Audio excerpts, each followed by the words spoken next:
अमेरिकी राष्ट्रपति Donald Trump और यूक्रेन के राष्ट्रपति वोलोदिमीर ज़ेलेंस्की के बीच हुई तीखी बहस की चर्चा हर तरफ है। ट्रंप ने आरोप लगाया है कि ज़ेलेंस्की शांति नहीं चाहते हैं और अगर वो समझौता नहीं करेंगे तो अमेरिका इस जंग से बाहर हो जाएगा। मुलाकात के बाद ट्रंप ने ट्रुथ सोशल पर एक पोस्ट शेयर कर ज़ेलेंस्की पर आरोप लगाया कि वो शांति के लिए तैयार नहीं हैं। ट्रंप ने लिखा कि मुलाकात में कई बातें सामने आईं, लेकिन राष्ट्रपति ज़ेलेंस्की शांति के लिए तैयार नहीं हैं क्योंकि अमेरिका इसमें शामिल है। मुझे कोई फायदा नहीं चाहिए, मैं सिर्फ शांति चाहता हूं। उन्होंने अमेरिका का अपमान किया है। अगर वो शांति चाहते हैं तो यहां वापस आ सकते हैं। वहीं ज़ेलेंस्की ने भी एक्स पर लिखा कि शुक्रिया अमेरिका, शुक्रिया आपके समर्थन के लिए, शुक्रिया इस दौरे के लिए, शुक्रिया अमेरिकी राष्ट्रपति, कांग्रेस और अमेरिकी जनता।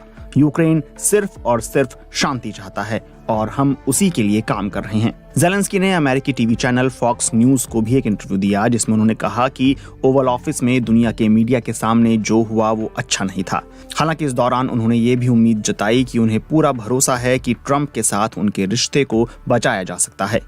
इससे पहले दोनों नेताओं के बीच बहस की शुरुआत तब हुई जब अमेरिका के उपराष्ट्रपति जेडी वेंस ने कहा कि जंग का अंत कूटनीति के साथ हो सकता है।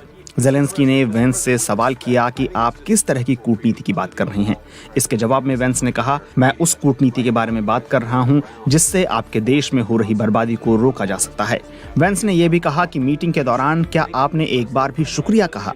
Have you said thank you once this entire meeting? No, in this entire meeting have you said thank you?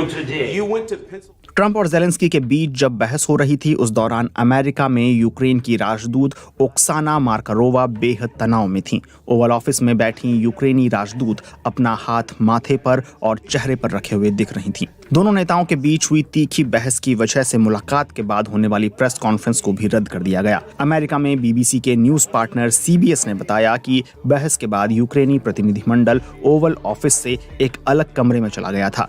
वहां राष्ट्रीय सुरक्षा सलाहकार माइक वॉल्स और विदेश मंत्री मार्को रूबियो ने उन्हें व्हाइट हाउस छोड़ने को कहा।